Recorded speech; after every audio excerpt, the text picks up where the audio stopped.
entire industry is kind of being flipped upside down right now, and visual effects is becoming democratized. Now it's no longer really about how many millions of dollars you have to make a movie. It's far more now about how much skill set and talent you have to make a movie and the persistence to see it through. Hey guys, my name is Pierre. I'm an on-set visual effects technician on shows like Star Trek Strange New Worlds, as well as Gen V on Amazon Prime. Several years ago, I attempted at producing and directing my first feature film and it flopped. The technology wasn't there, the budgeting wasn't there, the skill set or the networking flopped. Today, things are a lot different, and it's become easier than ever to be able to produce your own movie. And I'm going to go over some of these hacks today regarding the technology side of visual effects and how you, as a producer or a filmmaker or somebody that wants to make your own show or movie, can ride the wave, get at the forefront, the crest of the wave, and bring it home. So grab a tea or grab a coffee, and let's get to it.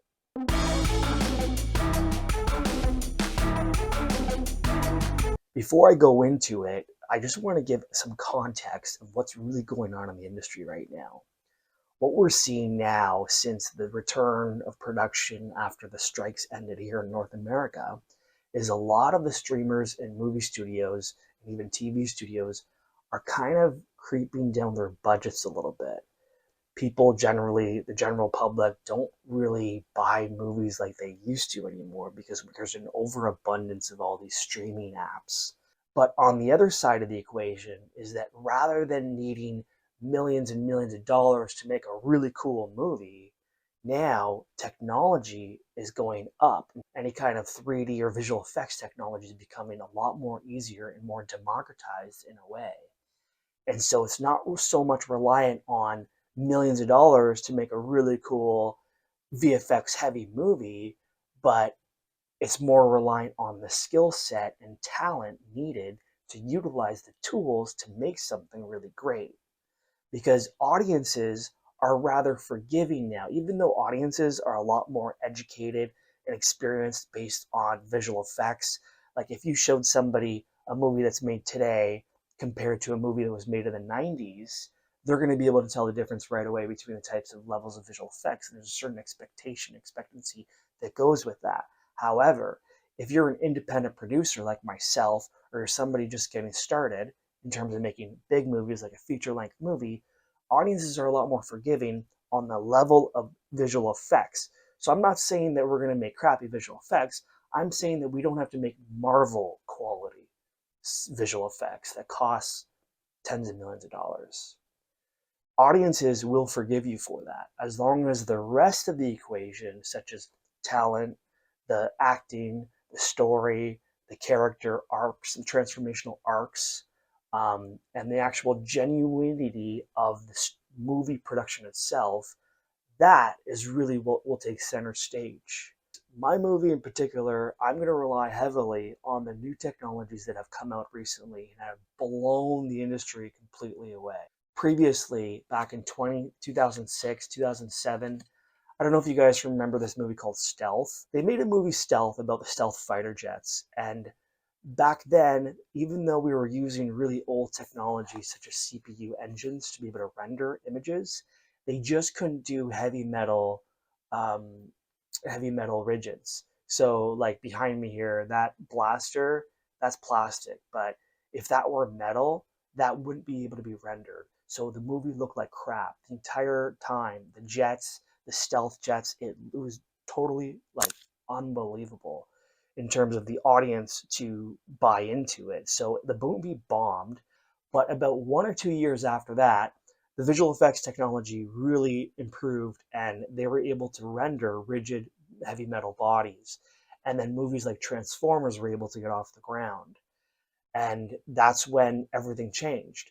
But mind you, the technology that they used was CPU-based technology on computers. So you needed millions and millions of dollars to be able to afford to create that type of images and render those images and have computers like dozens, if not hundreds of computers to be able to do it. If you guys remember the midpoint scene of Transformers when Sam and Michaela meet all the different Autobots in that back alley there, and they transform from car to Autobots and they reveal themselves. Well, that scene was really information heavy in terms of rendering all those um, all that geometry to make it look like real metal and rust and different types of materials and so forth. And so that scene there, those frames took 38 hours per frame on render farms that costed millions of dollars. Those render farms not only cost millions of dollars, but to power them, to cool them down, and to have all the technicians that were full timers just to maintain those render farms was millions of dollars as well. Today, all of that can be rendered with just a few graphic cards that cost maybe about $3,000 each. So it's insane the amount of advancement that we made in hardware and software as well for rendering technology, rendering scenes like that. Some like you can actually build up a computer now that anybody can do it in their home. It's probably not going to cost $3,000. It'll probably be several $1,000s more. However, it's not going to cost you $100,000. It's going to be a lot more affordable to be able to render all that in real time. And the real winner powerhouse software that's really coming out on top right now is Unreal Engine 5. The ability for this software to render things in real time and to bring in so much information, and not only bring in all the information, but it can be used for real-time compositing, such as on green screen, making use of LED walls, and even doing things like visual effects in there. And the fact that it can talk to all these different softwares that are really advanced for things like visual effects, for example, like Houdini, it just blows everything out of the water. The entire industry is kind of being flipped upside down right now, and visual effects is becoming democratized. Now it's no longer really about how many millions of dollars you have to make a movie.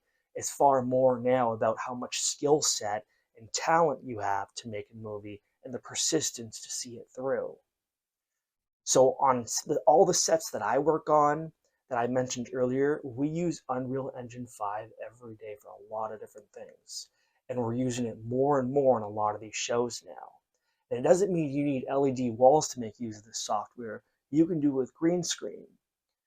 LED walls are a big risk being used in production, because every year we're seeing new cameras come out, and these new cameras that are coming out, not only are they coming down in price, but the information that they're able to capture is growing and growing and getting higher and higher. So when you're using LED walls that are about 2 years old with a brand new camera that came out, the brand new camera is now capturing all the imperfections on LED walls. I've been on sets where these LED walls costed millions of dollars.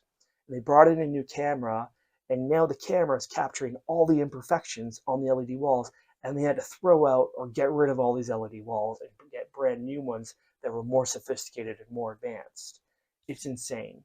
So don't invest in LED walls if you think that that's going to make you money, or if you think that that's going to get you far, unless you're ready to throw them out or not use them anymore after 1 or 2 years. So the point that I'm making here is that it's really to your advantage to get to the forefront and the crest of the wave that's really happening right now across the industry in terms of technology, and learn Unreal Engine, or at the very least, get familiar with it or get chummy with others that are familiar with it, because you'll be able to understand a lot what's going on a lot better.